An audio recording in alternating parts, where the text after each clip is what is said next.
South Korea's already got a major standoff with Iran on its hands in 2021, one that's placed human lives, an oil tanker, and billions of dollars at stake. The South Korean-flagged MT Hankuk Chemi was seized by Iran in the Strait of Hormuz on Monday, along with 20 crew members from South Korea, Indonesia, Myanmar, and Vietnam. But why? Iran claims the tanker was detained due to repeated violations of marine environmental law, though there's no objective evidence of that, and the ship's operator denies this allegation. Of course, vessels have long been under threat in the Strait of Hormuz, which runs between Iran and Oman and is described as the world's most important oil artery. Iran therefore has leverage over countries that rely on tankers passing through the strait. But while Iran is an historically important trade partner to South Korea, the US is a key military ally and has sought to strangle Iran's nuclear ambitions through sanctions. In these final days of US leader Donald Trump's presidency, he's imposed even more sanctions on Iran, and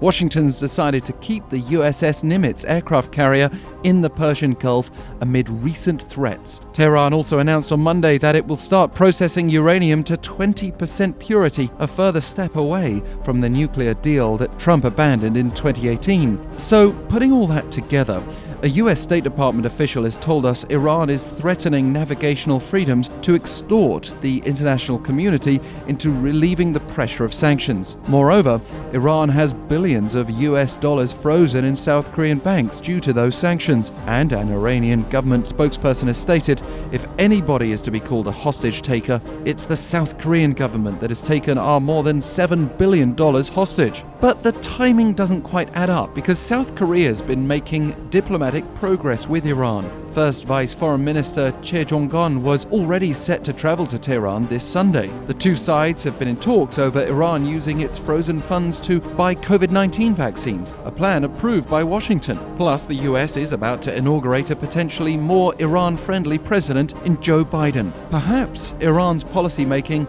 just isn't joined up, and there are forces that would rather drive tensions over diplomatic solutions, also factoring in domestic economic pressure. At the moment, South Korea is pursuing diplomacy, with a delegation heading to Iran to negotiate. While First Vice Foreign Minister Che is still set to travel to Tehran in the coming days, we will soon find out, based on the outcome of the negotiations, whether Iran really was just concerned about environmental pollution. We understand the tanker's crew are all safe for now, but South Korean and American forces are nearby should things go sour, including the South's anti-piracy Chonghae unit.